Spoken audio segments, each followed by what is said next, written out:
version, and the other one from the New Living Translation. And from the time John the Baptist began preaching until now, the kingdom of heaven has been forcefully advancing, and violent people are attacking it. So even the Bible students, I think, struggled understanding this text, because it does give us a different meaning. It says on our Sabbath school studies, it says there that because the words that describe the kingdom and the people here can be used in either a positive or negative sense as well. The Greek verb basmati can mean either forcefully advancing or suffering violence. And the Greek word biastes can mean forceful or eager men or violent men. So whatever the ultimate meaning of Matthew 11:12, it does help to reveal the reality of the great controversy.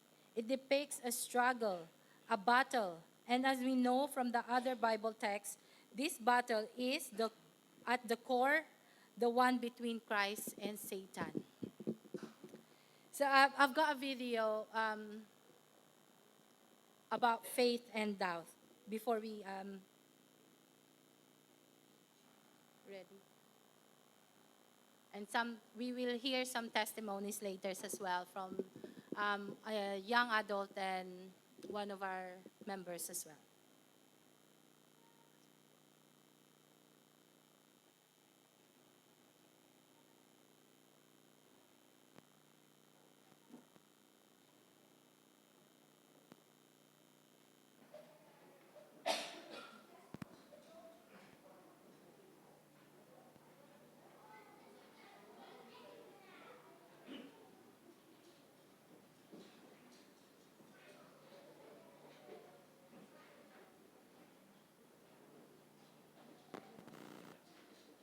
What you doing? Nothing, really. Nothing? Because it looks like you're trying to decide if you can really sit in that chair. Well, I'm not sure if it will hold me. Oh, well, I can see why you might say that, big guy. Now that's not nice. It has 4 legs. It seems to be sitting even on the floor. It looks pretty sturdy. Are you saying you think the power of gravity might overcome the power of the chair to hold you up? Yeah, I am. I mean, after all, I never met the person who built it. What if they weren't a loving and caring carpenter? What if there are flaws in this chair that I can't see, but will experience once I actually sit down? Trust, Dowd. It's called trust. I mean, you have to really have faith that this chair can hold you. See? It's not so bad. Give it a try. No.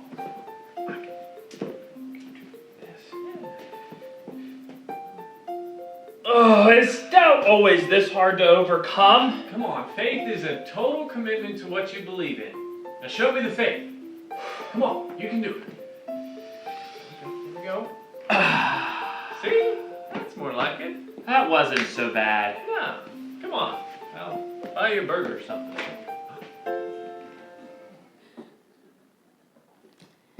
A short video, but it really stays with us. Faith is a commitment that we should believe in. Who am I? Where did I come from? Where am I going? What am I doing? What is the meaning of history? What is my role in life? These are some basic questions that confront us. And we tend to answer them according to the worldview we have adopted. Faith in a personal God will lead to a particular kind of worldview. And a denial of the existence of God will lead to an entirely different one. From Genesis to Revelation, the Bible describes a basic worldview, a world in conflict between the powers of good and evil. To Seventh-day Adventists, this conflict is known as the Great Controversy between Christ and Satan. Shall we hear testimony of Dayan, Sister Dayan, and Sister Joy Camanso. I've given them a question to follow.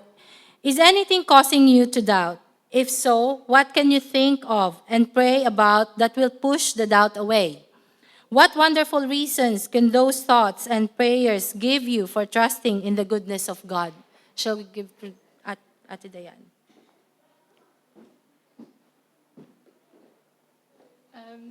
Good afternoon, church.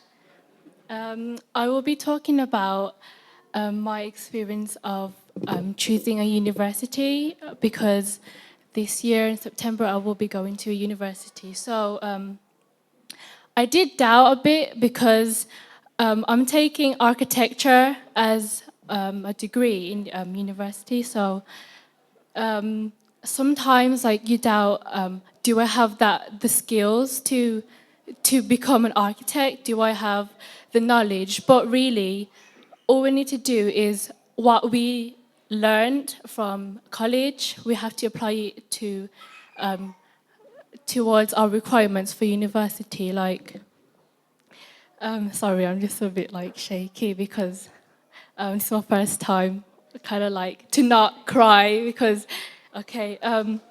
So like, I didn't doubt as much in a way of, like, some people, I won't get that place because some people are better than me. But like, we have to think that we have to start comparing ourselves to other people and just do what God gives us, the skills that we know, and we can like develop that skills. What else? I didn't doubt that I would not get accepted to university. I wanted to go to because I knew that God will work it all out.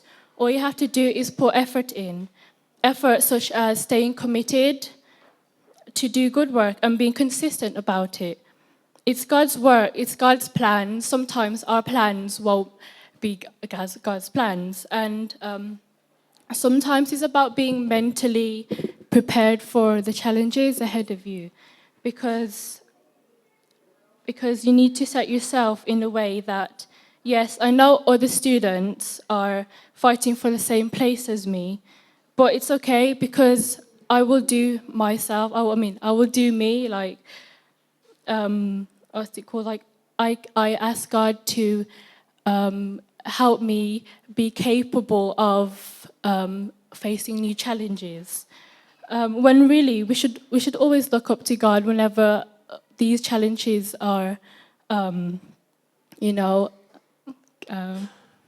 But yeah, what else? Well, what Pastor Iman has said in the sermon about you pray and then you move.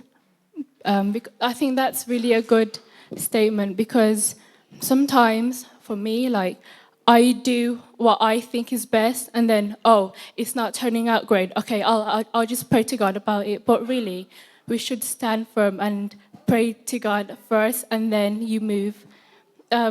Basically, what Pastor Iman said about Proverbs 3 verse 5, to trust in the Lord with all your heart and lean not in your own understanding. So I pray that everyone will do like the best that they can through God, because God's grace is the ultimate, like his strength is perfect, and we all know that. Thank you.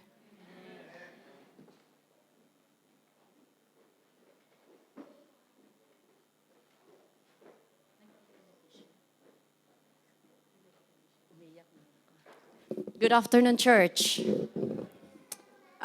Kate texted me yesterday about the guide question, but she had a special request. I have a lot of trials in life, but she had a special request. I don't know why.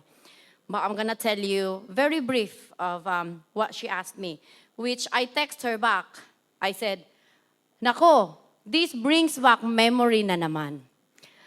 She asked me to talk about how I go through when we found out that I was pregnant with Shanlis.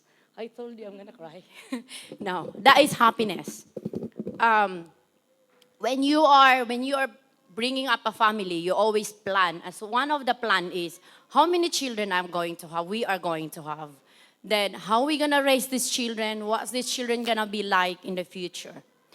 I came out from a family with 6, and we are not really well to do, which we end up being a working student in one point in order for you to have your degree, which is quite common back in the Philippines. So when we settle here, I said to my husband, I said, look, we'll have 5 years in the UK and we'll settle back in the Philippines for good. So, okay, in 5 years, we'll plan to have 2 children. Yes, God gave us 2 sons when we are after 4 years of marriage.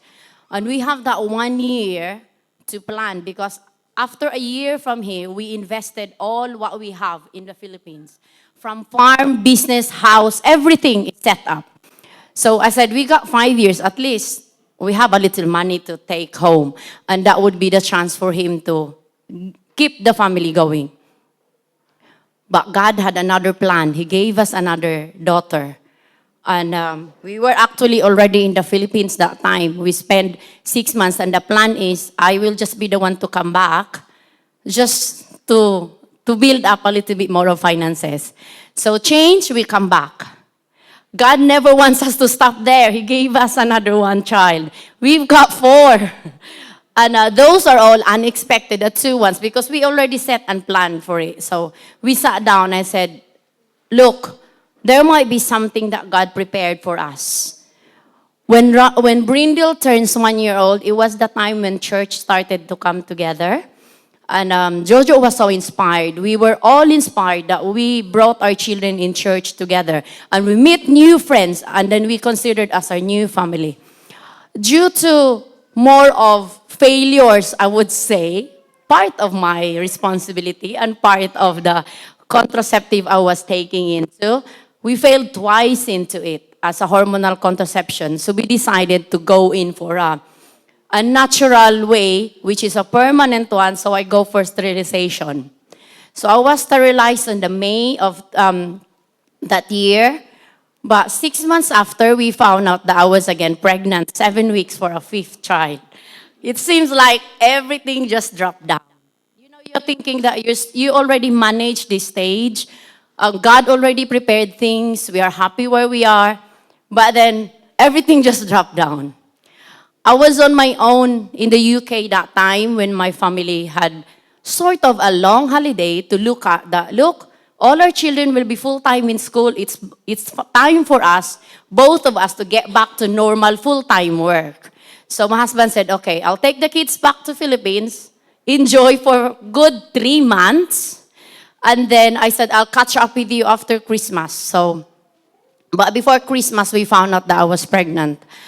So I went to my GP and I said, look, I know the risk of is very high to have an ectopic pregnancy. So I requested for urgent scan.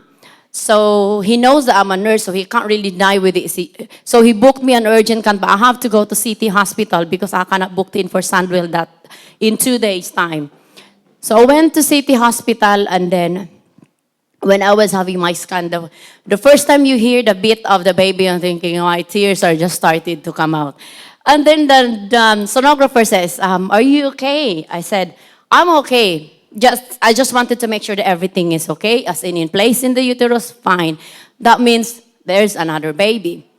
So when I come out from the room, she called another staff to sit down with me, sort of a little bit of guidance to look at if I gonna say, look, I don't want the baby to go out. So there's a little bit of help in that stage. And I said, no, I would not decide anything. I'm happy to go.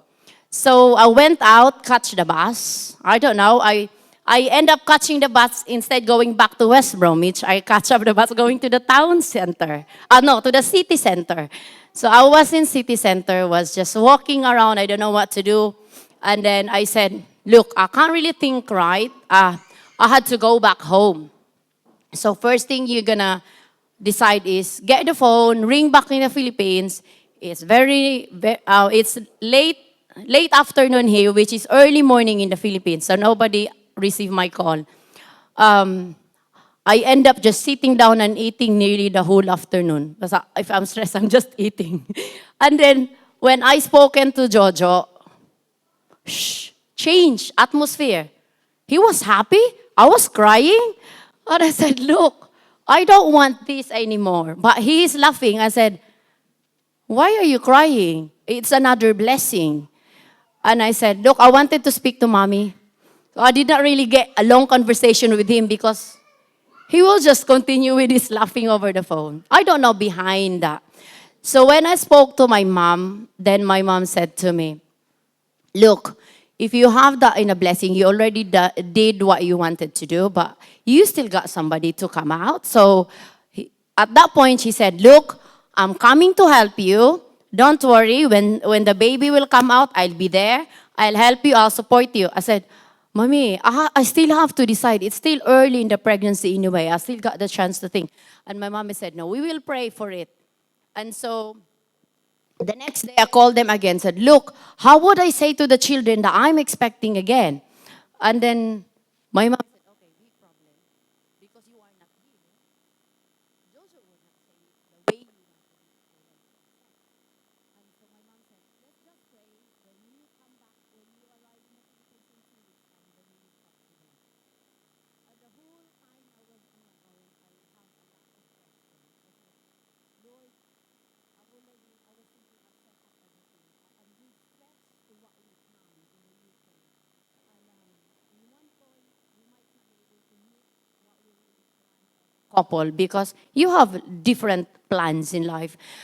But I was thinking, I don't know why this is going to happen to us again. I said, I'm struggling to meet everything edge from finances to childcare to your work, whatever, but it is there. So I said to my mom, I said, oh, okay, mom, I will tell you what I'm going to decide because I got the very big option to do what I wanted because I was on my own here in the UK.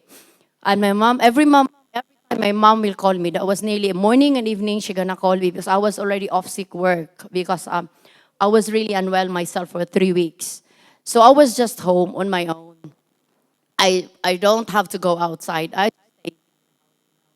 She rang me every day and she said, look, she gave me a better picture. I said, look, if you've got another child, I'll go there, I'll look after the baby for the next few months, and then you can still have a time for your bigger children. Because that was my worry that I brought to her. I said, look, they're still growing. How can I look after them? And I can't stop working, or otherwise, you've got nothing. And when I reached home, my mom called me and said, look, are you ready to tell the children? I think so. I said so. When I mentioned to the children, and the big question was, you said the doctor have done something for us not to have any more children. I said, I think the doctor have failed in that case. So they were happy to accept. But then when I was on the early stage of pregnancy, I would always say I was not really focused into my pregnancy, and because I was not thinking of another one to add up in the family. But my mom did come over when I had Sean. It's okay. And then she said to me, look, I gave you a favor. You should be happy for the little one because at that time, it was the first time that dad and mom will be separated for 6 months. Because they're supposed to go to the USA to stay with my sister. But what happened is my mom has to come here to stay for the next 6 months. And then my dad has to go over to America to stay with 6 months with my sister and the family. And she said, look, it's not just it happens without a reason. There's always a reason. I have time to spend with the other children, so she started to be more of acquainted with my children who she was not really with for a few years. And then before she left, when she was here, we talked a lot. Obviously, we share. The mom is the best person to share with, and it started to push out the doubts that I would not be able to survive. It opens a lot of opportunities. comes into life. It opens a lot of picture to grow that look. You've got a good future ahead of you. God has a plan, and I cannot forget when Pastor Dan did a message on Sean's dedication. That he said, even before the child has been formed inside you, God already knows what's going to happen, and it opens up everything. In that case, I did not really say regret about it. I was just worried for the future, what's going to happen, how we can survive, how we can help the children grow. But God opens a lot of opportunities, not in the sense that I am well off, but a lot of guidance in a way that you would be able to picture something in a positive way. It opens up a little bit of more of a positive in any way that we're looking at. Childcare, I don't think I have too much of a struggle.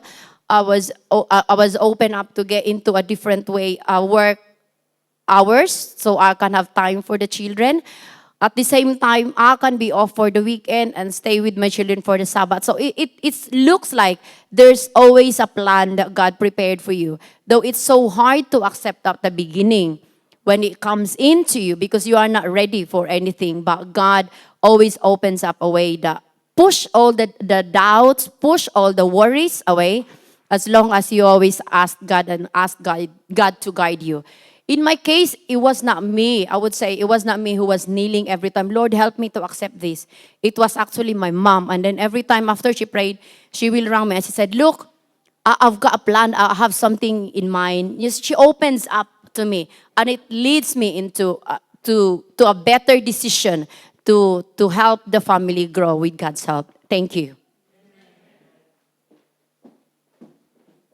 Thank you, Sister Diane and Sister Joy. Thank you very much. Yeah, it's just nice that there is somebody who really prays for you, and especially mom always pray for their children, isn't it? We always pray for our only children. But I think, Ate Joy, you should have heard the message of Brother Eman before that happened. You should pray first before you move. I think you move first before you pray. That's why God plan is to have another child. Well, it's a blessing anyway. Shanlis is a very good, nice daughter.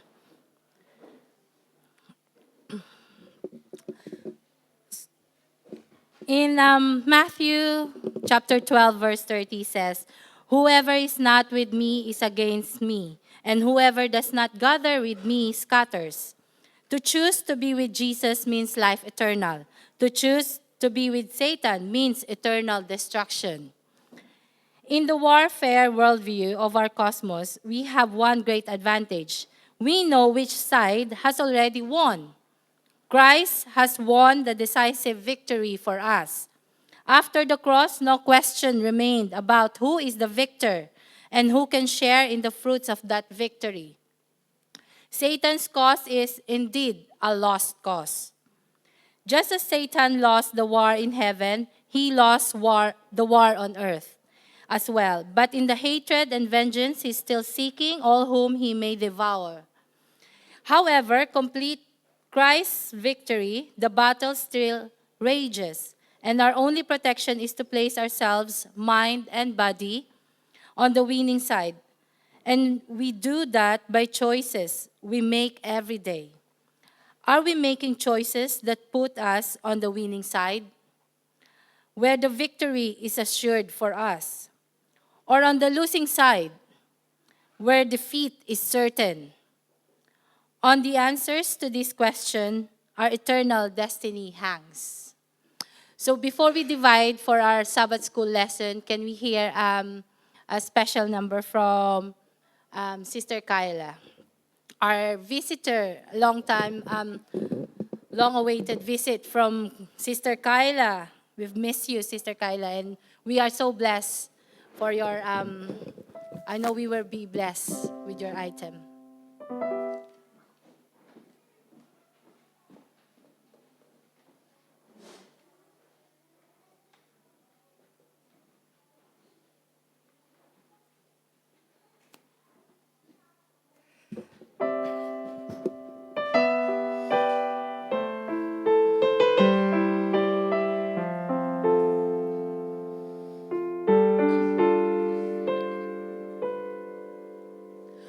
Just the time I feel that I've been caught in the mire of self. Just the time I feel my mind's been bought by worldly wealth.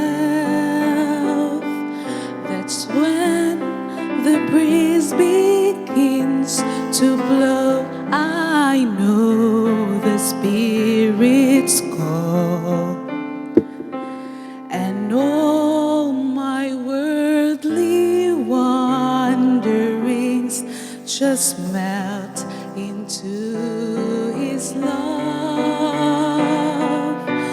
Oh, I want to know You more.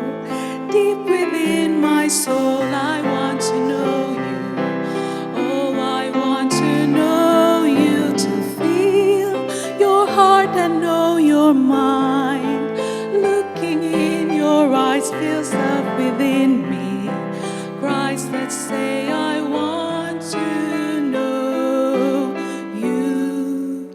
Oh, I want to know You more.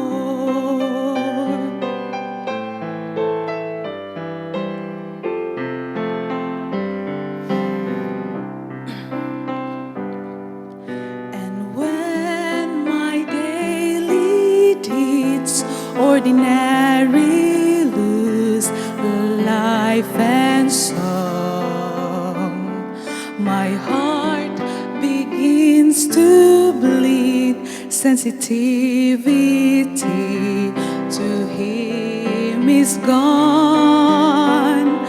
I've run the race, but set my own pace and face a shattered soul.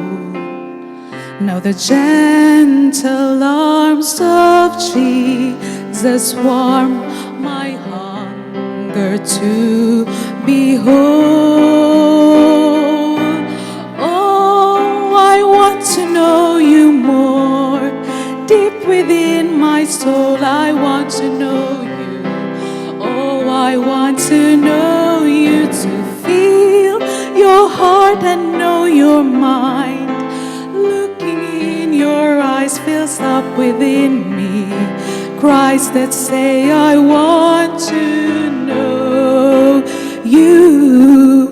Oh, I want to know You more.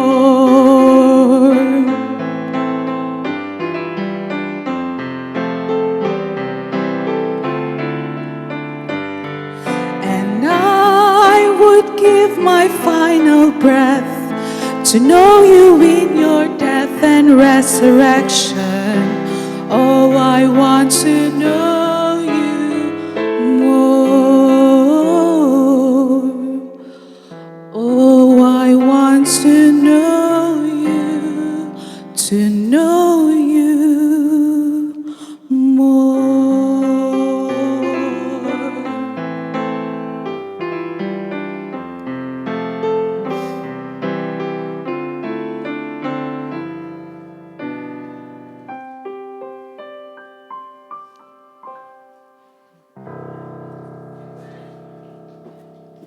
Thank you.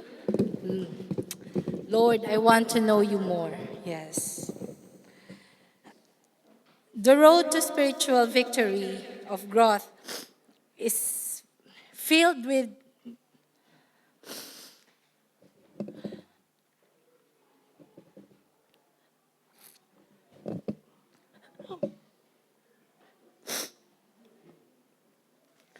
many satanic traps. And it is here that we ought to be on guard. Sorry. Thank you.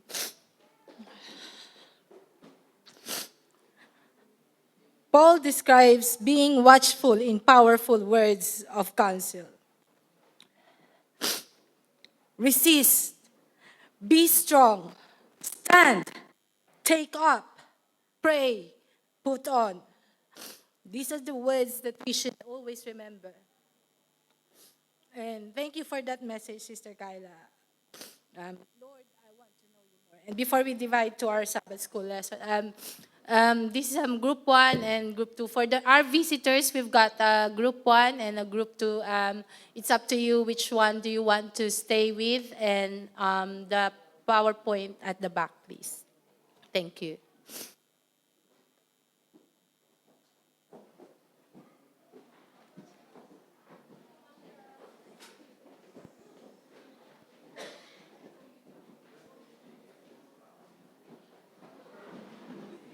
Which one do you want to stay with, and the PowerPoint at the back, please. Thank you.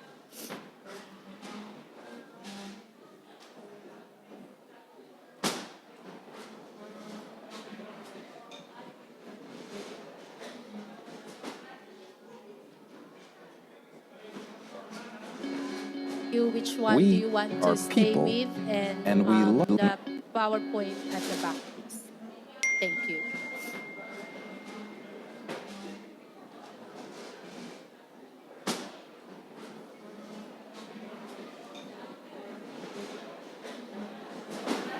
We are people, and we love to get connected. Which one do you want connect to as stay families with, because and we connect as PowerPoint friends at the back. because we click, Thank you. and we connect as communities because we care. Seventh-day Adventists are people who connect in communities called congregations, which in turn connect to form conferences. We are people together to form, and we love to get connected. Which one do you want? Because we connect as friends because we click, and we connect as communities because we care. Seventh-day Adventists are people who connect in communities called congregations, which in turn connect to form conferences. We are people together to get connected.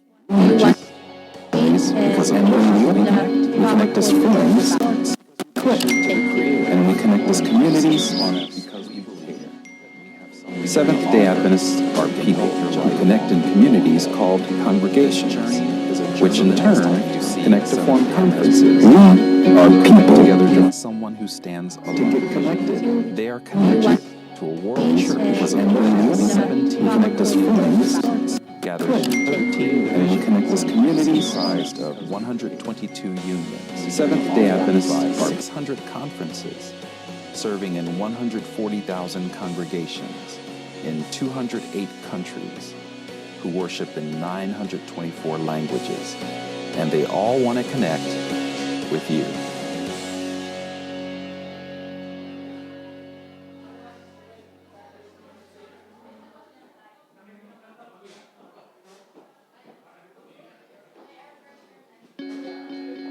We are people, and we love to get connected. We connect as families because of birth. We connect as friends because we click. And we connect as communities because we care. Seventh-day Adventists are people who connect in communities called congregations, which in turn connect to form conferences, who connect together to form unions, divisions, and the General Conference. Why do we connect? It starts with a connection to the Creator, who invites us on a spiritual journey.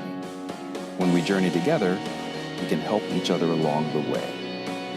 This journey is a journey of a lifetime, and as we learn and grow, life becomes filled with meaning and purpose. Our greatest joy is in helping others along the way. Wherever you are on your journey, we believe that we have something to offer that can make your life more whole. So the next time you see a Seventh-day Adventist, remember, you're not looking at someone who stands alone. They are connected to a world church that has 17 million members, gathered in 13 divisions, comprised of 122 unions, formed by 600 conferences, serving in 140,000 congregations in 208 countries, who worship in 924 languages, and they all want to connect with you.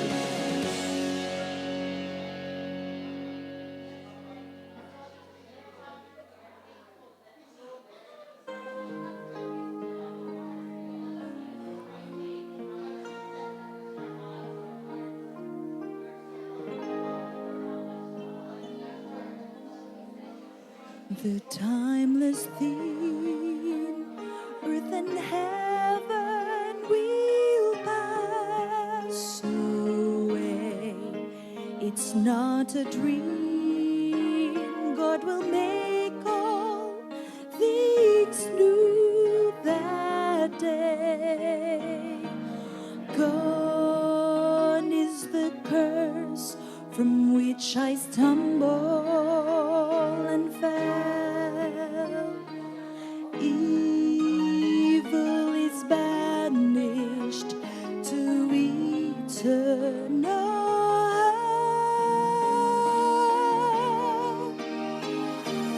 hell. No more nights, no more pain, no more tears, never crying again. Praises to the great I am. We will live in the light of the risen Lamb. See all around, now the nations bow down to sing. The only sound are the praises to Christ our King. Slowly the names from the book I read, I know the King, there is no need to dread. No more night, no more pain, no more tears, never crying again. Praises to the great I am. We will live in the light of the risen Lamb.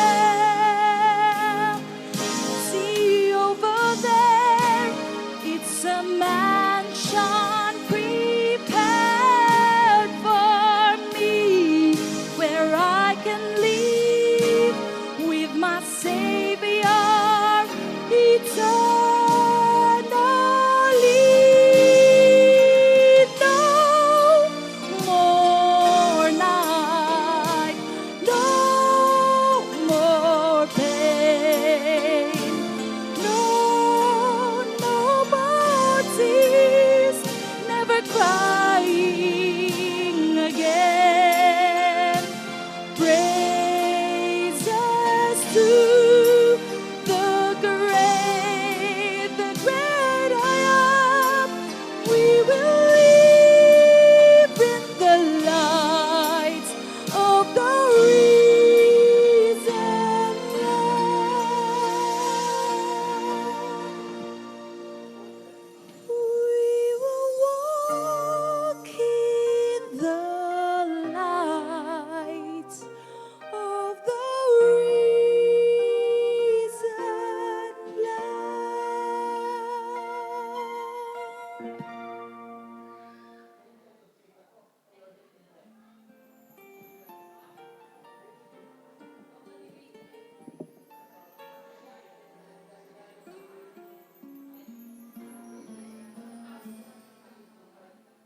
We're an anchor for those who are hurting.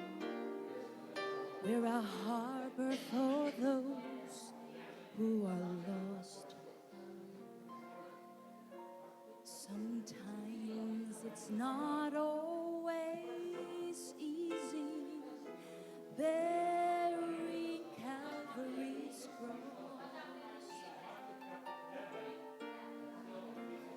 We've been ridiculed by those who don't know him, mocked by those who don't believe. Still I love standing up for my Jesus, 'cause of all that He's done for me. That's why I am not ashamed of the gospel of Jesus Christ.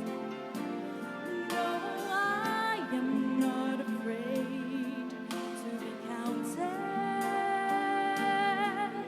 and I'm willing to give my life. See, I'm ready to be all He wants me to be. Give up the wrong for the right. No, I am not ashamed of the gospel. No, I am not ashamed of the gospel of Jesus Christ.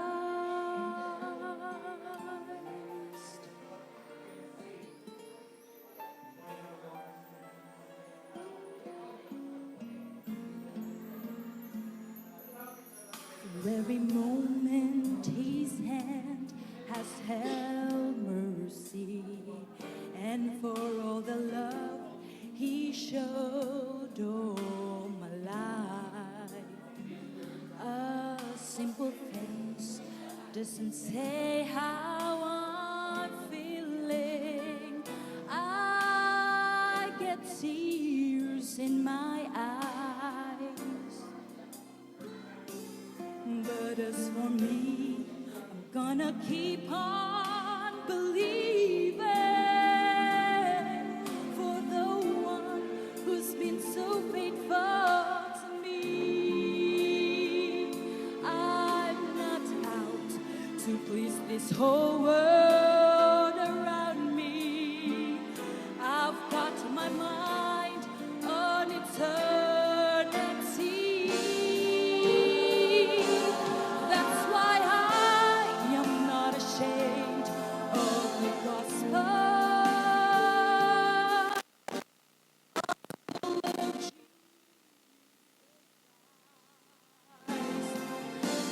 No, I am not afraid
to dream that each mistake could be erased.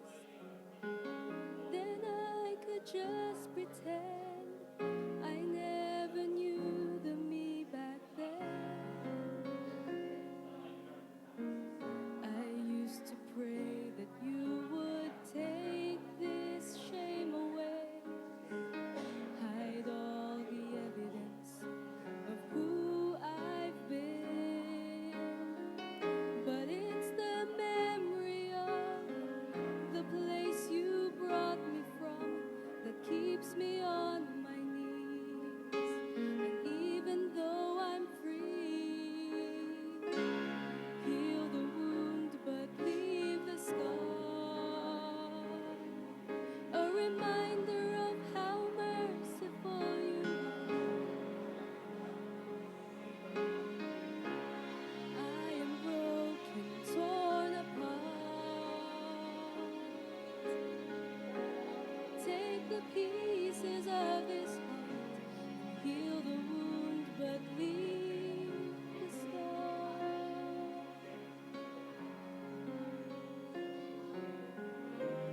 I have not lived a life that boasts of anything. I don't take pride in what I bring, but I'll build an altar with the rubble that you found me, and every stone will sing of what you can redeem. Heal the wound, but leave the scar. A reminder of how merciful you are. I am broken, torn apart. Take the pieces of this heart, heal the wound, but leave the scar. Everything you've done for me, the beauty in the suffering. Heal the wound, but leave the scar. A reminder of how merciful you are.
stroke of living color, patiently, in shades of dark as night or blooded splendor, he reveals his grand design and show me what I'm meant to be. He knows the strength that grows in shadow when I'm reaching for the light. He sees a majesty and glory beyond my mortal sight. And though I may not understand the artistry of heaven's plan, I will trust the painter's hand unceasingly. He will make a masterpiece of me. And when I come before him, kneeling at his feet, I marveled at his love for one so small and incomplete. Then his spirit whispers peace to me, restores my soul and teaches me the wonder of my provenance and worth. He knows the strength that grows in shadow when I'm reaching for the light. He sees the majesty and glory beyond my mortal sight.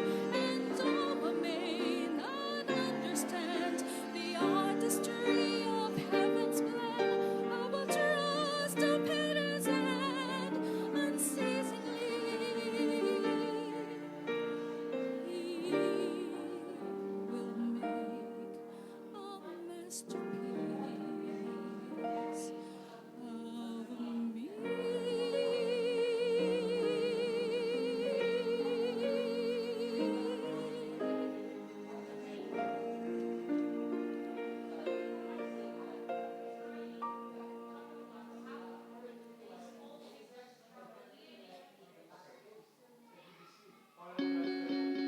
We are people, and we love to get connected. We connect as families because of birth. We connect as friends because we click. And we connect as communities because we care. Seventh-day Adventists are people who connect in communities called congregations, which in turn connect to form conferences, who connect together to form unions, divisions, and the General Conference. Why do we connect? It starts with a connection to the Creator, who invites us on a spiritual journey. When we journey together, we can help each other along the way. This journey is a journey of a lifetime, and as we learn and grow, life becomes filled with meaning and purpose. Our greatest joy is in helping others along the way. Wherever you are on your journey, we believe that we have something to offer that can make your life more whole.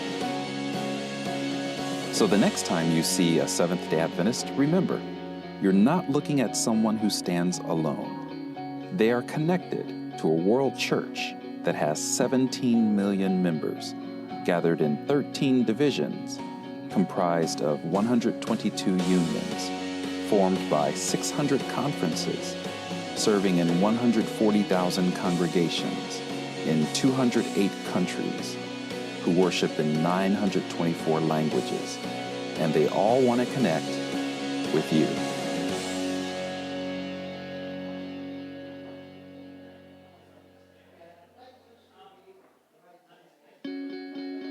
We are people, and we love to get connected. We connect as families because of birth. We connect as friends because we click. And we connect as communities because we care. Seventh-day Adventists are people who connect in communities called congregations, which in turn connect to form conferences, who connect together to form unions, divisions, and the General Conference. Why do we connect? It starts with a connection to the Creator, who invites us on a spiritual journey. When we journey together, we we can help each other along the way. This journey is a journey of a lifetime, and as we learn and grow, life becomes filled with meaning and purpose. Our greatest joy is in helping others along the way. Wherever you are on your journey, we believe that we have something to offer that can make your life more whole. So the next time you see a Seventh-day Adventist, remember, you're not looking at someone who stands alone. They are connected to a world church that has 17 million members, gathered in 13 divisions, comprised of 122 unions, formed by 600 conferences, serving in 140,000 congregations in 208